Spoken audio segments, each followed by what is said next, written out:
ব্রহ্মচারী স্বামী সিরিয়ালের ৭৭তম পর্বের আপডেট নিয়ে আমরা চলে এসেছি। বিস্তারিত জানতে টানাটানি না করে সম্পূর্ণ ভিডিওটি দেখতে থাকুন। গল্পের শুরুতে আমরা দেখতে পারবো এদিকে জেঠিমা তখন ঈশাকে বলে, এক্ষুনি তুমি আনিলের কাছে ক্ষমা চাইবে, তা না হলে খুব খারাপ হয়ে যাবে। ঠিক সেই মুহূর্তে ঈশা আর কোনো কথা না বলেই আনিলের কাছে ক্ষমা চেয়ে সেখান থেকে বেরিয়ে যাচ্ছে। আর এসব কিছু দেখার পর আনিল তখন মনে মনে বলে, যাই হোক, অবশেষে ঈশা আমার কাছে ক্ষমা তো চাইলো। যাই হোক, একটু পর হবে আসল খেলা। এই ড্রাগসগুলো যখনই ঈশাকে খাইয়ে দেওয়া হবে তারপরই বুঝতে পারবে যে আনিলের সঙ্গে লাগতে আসার ফল কি হয়। অন্যদিকে বাইরে বেরিয়ে আসে ঈশা, হাতেই ছিল কারেন্ট বিলের সেই কাগজটি হাতে নিয়ে বলে, এখানে যা লেখাপত্র আছে সেগুলোকে হিসাব করতে হলে আমার একটা মোবাইল লাগবে, কিন্তু সেই মোবাইলটা আমি কোথায় পাবো সেটাই তো বুঝতে পারছি না। অন্যদিকে একই রাস্তায় দিয়ে ফুল হাতে নিয়ে আসছিল সূর্য। হঠাৎ করে ঈশা সূর্যকে দেখতে পায় আর তার পকেটের মধ্যেই রাখা ছিল সেই ফোনটি। তখনই ঈশা প্ল্যান সাজায় যে ঈশা সূর্যের কাছ থেকে মোবাইলটা নিতে পারবে। ঈশা তখন বলে, এখন যদি সূর্যের কাছে আমি মোবাইলটা চাই হয়তোবা সূর্য আমাকে দিবে না, কিন্তু আমাকে যে করে হোক মোবাইলটা আনতেই হবে। হঠাৎ করে পাশেই রাখা ছিল একটা ব্যাট আর একটা বল। তখনই ঈশার মাথায় একটা প্ল্যান আসে। ঈশা তখন সে ব্যাট বল হাতে নেয় আর সেই বলটা তখন সূর্যের পায়ের কাছে ফেলে। তখনই সূর্য সে বলের মধ্যে পা দিয়ে পিছলে পড়ে যায়। আর এই সুযোগটাকে কাজে লাগিয়ে ঈশা তখন তার পকেট থেকে মোবাইলটা নিয়ে নেয়। সূর্য তখন বলে, তুমি কি কানা নাকি, দেখতে পাচ্ছ না? হ্যাঁ, তুমি এভাবে হুটহাট করে আমার সামনে চলে আসছো কেন? এভাবে পড়ে যাচ্ছি আর তুমি এসে মজা নিচ্ছ। সূর্যের দিকে তাকে ঈশা তখন বলে, ব্যথা পাওনি তো? সূর্য তখন বলে, না, আমি ব্যথা পাইনি। ব্যথা পাবো কি করে? তুমি যেখানে থাকো সেখানে কি ব্যথা পাই নাকি? এই বলে তখন সেখান থেকে চলে যায় ঈশা। অন্যদিকে ঘরের মধ্যে বসে থাকে আনিল প্ল্যান সাজায় যে করে হোক ওই ড্রাগসগুলোকে ছড়িয়ে ছিটিয়ে দিতে হবে, কিন্তু তার সমস্ত প্ল্যানের মধ্যে জল ঢেলে দেয়। সে ড্রাগসগুলো হঠাৎ করে কাজ করতে করতে পানির মধ্যে পড়ে যায়। আর এসব কিছু দেখার পর আনিল তখন বলে, কন্ট্রোল, আমাকে কন্ট্রোল রাখতে হবে। এখন যদি গোলাপ সিং জানতে পারে যে আমি আমার কাজটা করতে পারিনি তাহলে কি করে হবে? আমাকে তো শেষ করে দিবে। অন্যদিকে সেই কাগজটা হাতে নেয় ঈশা আর হাতে নিয়ে তখন সেটা হিসাব করতে শুরু করে মোবাইল দিয়ে। এদিকে আনিল তখন বাইরে বেরিয়ে আসে। বাইরে বেরিয়ে এসে তখন গোলাপ সিংকে ফোন করার চেষ্টা করে। গোলাপ সিং তখন বলে, কি হয়েছেটা কি? আনিল তখন বলে, আপনি যে কাজটা করতে বলেছেন না সে কাজটা আমি করতে পারিনি। এর কিছুক্ষণ পরই পিছনে ফিরে তাকিয়ে দেখতে পায় সেখানে দাঁড়িয়ে ছিল ঈশা। ঈশাকে দেখে আনিল ভয় পেয়ে যায়, না জানি সমস্ত কথা শুনে ফেলেছে। তখনই ঈশা সেখান থেকে চলে যায় আর আনিল তখন গোলাপ সিংকে সমস্ত কিছুই খুলে বলতে শুরু করে যে ড্রাগসগুলো দিয়েছেন সেগুলো আসলে জলের মধ্যে পড়ে শেষ হয়ে গিয়েছে।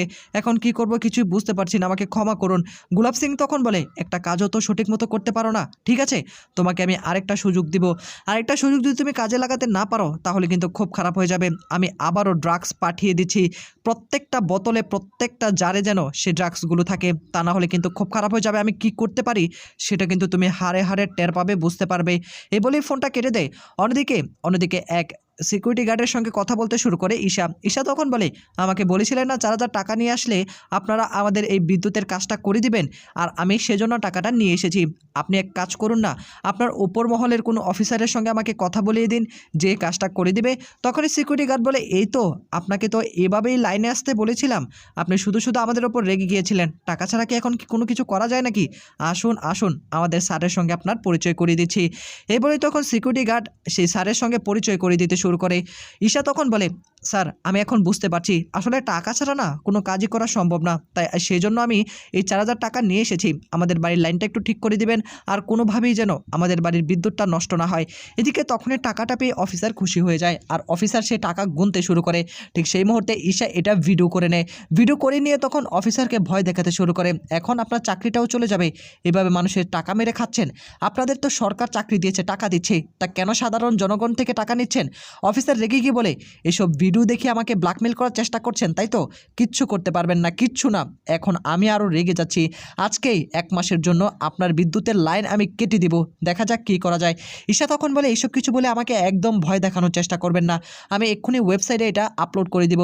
তখনই অফিসার ভয় পেয়ে ঈশার কাছে হাত জোর করে ক্ষমা চায়, দেখুন আমাদের বাচ্চা রয়েছে, এখন সরকার থেকে যা টাকা পয়সা পায় সেটা দিয়ে চলে না, আমাদেরকে এই কাজগুলো করতে হচ্ছে, আমাকে ক্ষমা করে দিন, না হলে আমার চাকরিটা চলে যাবে। ঈশা তখন বলে, চাকরি চলে যাবে এটা ভয় পান, কিন্তু এই কাজগুলো করতে ভয় পান না? ঈশা তখন তাদেরকে একটা লাস্টবারের মতো ওয়ার্নিং দেয় যাতে করে কোনোভাবেই তারা এই কাজগুলো না করে। বাড়িতে ফিরে আসে ঈশা। তখন সূর্য বলে, দিন, আমার মোবাইলটা দিন, মোবাইলটা তো আপনি নিয়েছেন তাই না? এদিকে ঈশা তখন ঘাবড়ে যায়। তুমি কি করে জানলে সূর্য যে আমি মোবাইলটা নিয়েছি? সূর্য তখন বলে, আমার চোখ দুটো না 4টা চোখ আমার, তুমি সেটা হয়তো বা ভুলে গিয়েছো। যখন তুমি ফুলগুলো তুলে দিচ্ছিলে তখনই আমি লক্ষ্য করেছিলাম তুমি আমার মোবাইলটা নিয়েছিলে, তা এখন দিয়ে দাও। এত কথা বলার একদম সময় নেই, আমার চোখে ফাঁকি দিয়ে তুমি কোনো কিছুই করতে পারবে না।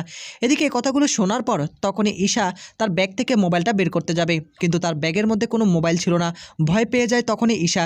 ঈশা তখন বলে, এই ব্যাগের মধ্যে তো আমি মোবাইলটা রেখেছিলাম, মোবাইলটা কোথায়? তখনই সূর্য তার পকেট থেকে মোবাইলটা বের করে বলে, এই তো আমার হাতে মোবাইল।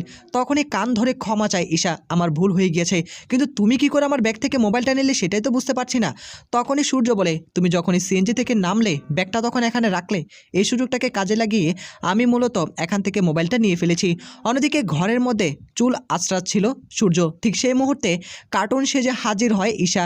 ঈশা সূর্যকে ভয় দেখাতে যাবে, ঠিক সেই মুহূর্তে ঈশাকে ভয় দেখিয়ে দেয় সূর্য। সূর্য তখন বলে, আমাকে ভয় দেখাতে এলে তো, কিন্তু তুমি তো নিজেই ভয় পেয়ে গেলে, আর তুমি কেন কার্টুন সাজলে সেটাই তো বুঝতে পারছি না। যখনই সূর্য হাসাহাসি করছিল সূর্যর দিকে তাকে ঈশা তখন বলে, কতদিন পর তুমি এভাবে মন খুলে হাসলে, তোমাকে দেখতে ভালোই লাগে হাসলে। আরেকটা কথা, আজকে কিন্তু ব্লুথুয়ের জন্মদিন, তাই তোমাকে কিন্তু অবশ্যই কার্টুন সাজতে হবে। ঈশার দিকে তাকে তখনই সূর্য বলে, আমি এটা কোনোভাবে করতে পারবো না। তখনই ব্ল্যাকমেল শুরু করে দেয় সূর্যর দিকে তাকিয়ে ঈশা। ঈশা কান্না করতে থাকে, ঠিক সেই মুহূর্তে রাজি হয়ে যায় সূর্য। সূর্য তখন কার্টুন সাজে, আর ঈশা তখন এটা দেখে ভীষণ রকম হাসাহাসি করতে শুরু করে। সূর্য বলে, হ্যাঁ হ্যাঁ হেসে নাও, এখন তো তোমার হাসার সময়। অন্যদিকে ব্লুথুর জন্মদিনে সুন্দর একটা কেক পেয়ে ভীষণ রকম খুশি, তখনই বলে, থ্যাংক ইউ কাকি, তোমাকে অনেক অনেক ধন্যবাদ এত বড় একটা সারপ্রাইজ দেওয়ার জন্য। তখনই আবার ঈশা বলে, আরেকটা বড় ধরনের সারপ্রাইজ তোমার জন্য অপেক্ষা করছে, কার্টুন। তখনই সূর্য সেখানে কার্টুন সেজে উপস্থিত হয়। অন্যদিকে ঈশার উপর প্রতিশোধ নেওয়ার জন্য সেই অফিসার দুটো তাদের বাড়িতে এসে বিদ্যুতের লাইনটা কেটে দেয়, আর তখনই সকলে ভীষণ রকম ঘাবড়ে যায়। এদিকে ঈশা মনে মনে বলে, নিশ্চয়ই ওই লোকটা প্রতিশোধ নেওয়ার জন্য এই কাজটা করেছে।